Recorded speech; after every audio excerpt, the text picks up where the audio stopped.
आप सभी वक्त बड़े भाव से भगवान की पावन चर्चाओं को सुनते हुए आ रहे हैं। आपने भैया जी के मुखारबिंद से बड़ी सुंदर कथा सुनी, किस प्रकार से उद्धव जी जो है ये गोपियों के पास में गए गोपियों के हालचाल लेने के लिए। उसके बाद इधर महाराज भगवान जो है मथुरा नगरी में रह रहे हैं, तो मथुरा में रह करके भगवान ने जरासंध से युद्ध किया। जब जरासंध ने हद पार कर दी तो भगवान ने मथुरा नगरी को छोड़ दिया। द्वारका वसाई नगरी समुद्र के भीतर गुजरात प्रांत में द्वारका नगरी वसाई, उसी द्वारका में आके भगवान रहने लगे, द्वारकाधीश बने। भगवान के जो बड़े भैया बलराम जी, तो बलराम जी कि सबसे पहले शादी भई रेवती जी के संगे। उसके बाद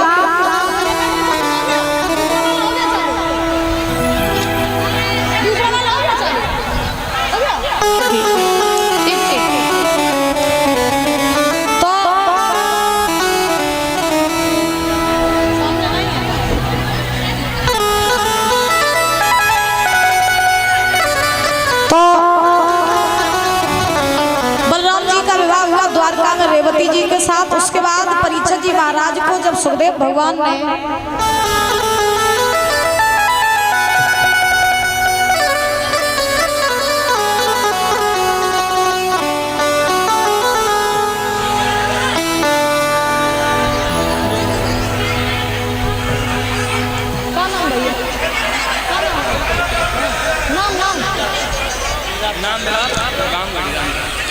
और ये मिलाप भैया जी पगड़ी पहना करके, माला पहना करके, पीताम्बर पहना करके सम्मान कर रहे हैं। बहुत बहुत धन्यवाद है। एक बार जोरदार तालियां बजाएंगे भैया जी के लिए।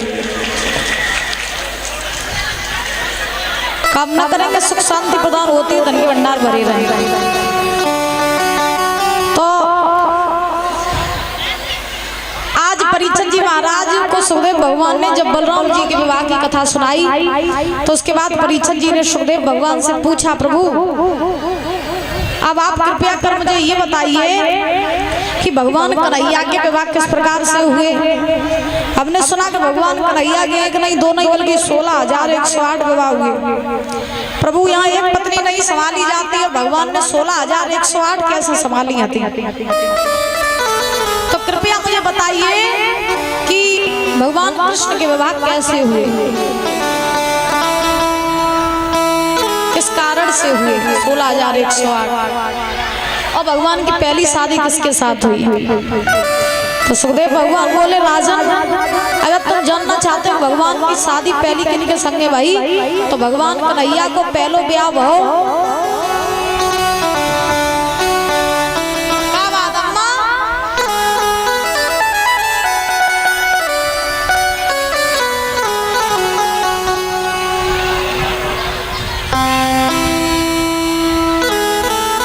भगवान कन्हैया की पहली शादी भई रुक्मिणी जी के संगे। ये रुक्मिणी कौन थी, कहाँ की रहने वाली थी, और भगवान की शादी इनके साथ कैसे हुई, बड़े ध्यान से सुनना। ये रुक्मिणी जी जो थी ये कुंदनपुर की रहने वाली थी। ये कुंदनपुर कहाँ है, ये कुंदनपुर इटावा से 40 किलोमीटर आगे पड़ता है, औरैया जिले में भरथना बिदुना के बीच में कुंदनपुर पड़ता है। लेकिन फिलहाल में अभी इसका नाम कुदरकोट है, कुदरकोट। और बाई कुदरकोट कुंदनपुर के रहने वाले हम हैं।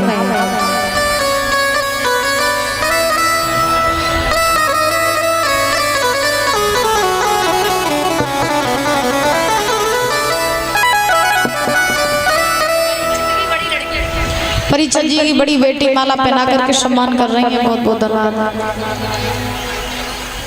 कामना करेंगे सुख शांति प्रदान होती है, धन के भंडार भरे रहे।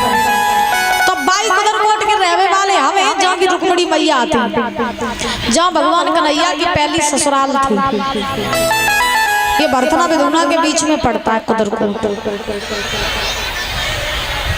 तो कुंदनपुर नगरी में आज से 5,000 साल पहले की बात है। कुंदनपुर नगरी में एक राजा रहते थे जिनका नाम था भीष्मक। भीष्मक राजा रहते थे, इनके घर में 5 पुत्र थे, कोई पुत्री नहीं थी। समय बीता तो राजा भीष्मक के घर में दादा एक कन्या का जन्म हुआ, और जब कन्या जन्म लेकर के आई है तो वो कन्या कोई साधारण नहीं बल्कि आदि शक्ति, आदि भवानी मां लक्ष्मी का अवतार थी। कलश वाली कन्या निकला। तो भीष्मक ने के यहाँ पर जब बेटी का जन्म हुआ तो राजा भीष्मक ने बहुत खुशी मनाई, खुशी का ठिकाना नहीं रहा।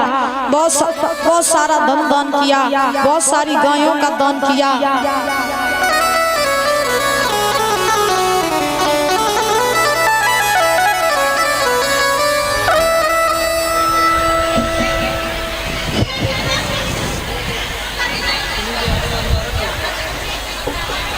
सुनील यादव अनवारा टूंडला से।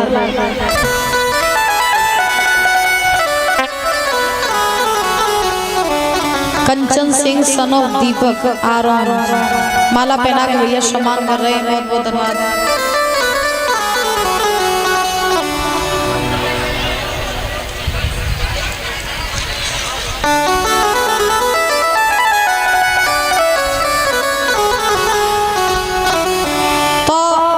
भीष्मक के यहाँ पर बेटी का जन्म हुआ तो भीष्मक ने बहुत खुशी मनाई, खूब सारा धन दान किया, खूब सारी गायों का दान किया। बाबा देवर्षि नारद का आना हुआ तो नारद जी ने उस कन्या का नामकरण संस्कार किया, और नारद जी ने भीष्मक से कहा कि सुनो राजन, तुम्हारे भाग्य खुल गए। बोले कैसे? बोले तुम्हारे घर में तुम्हारी जब बिटिया लक्ष्मी आई है, लक्ष्मी, और जो कि शादी द्वारकाधीश कन्हैया के संगे हुई है, जो ना हुई है रुक्मणी, द्वारकाधीश श्री कृष्ण बारात लेकर के आएंगे, दमाद बन के आएंगे तुम्हारे। सुनो मेरी बात, अरे सुनो नारद की बात,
लक्ष्मी है, लक्ष्मी। अच्छा हाँ, और बड़ी होकर के भगवान की बहुत बड़ी भक्त होगी, बहुत बड़ी भक्त। इसका विवाह द्वारकाधीश कृष्ण के साथ होगा। बिटिया लक्ष्मी है, नारायण दमाद बन के आए, तुम्हारा घर बैकुंठ बन जाए। भीष्मक ने जो जब बात सुनी, खुशी का ठिकाना नहीं रहा। नारद जी के पांव पकड़ ले, बाबा तुमने मेरे मन की बात कह दी।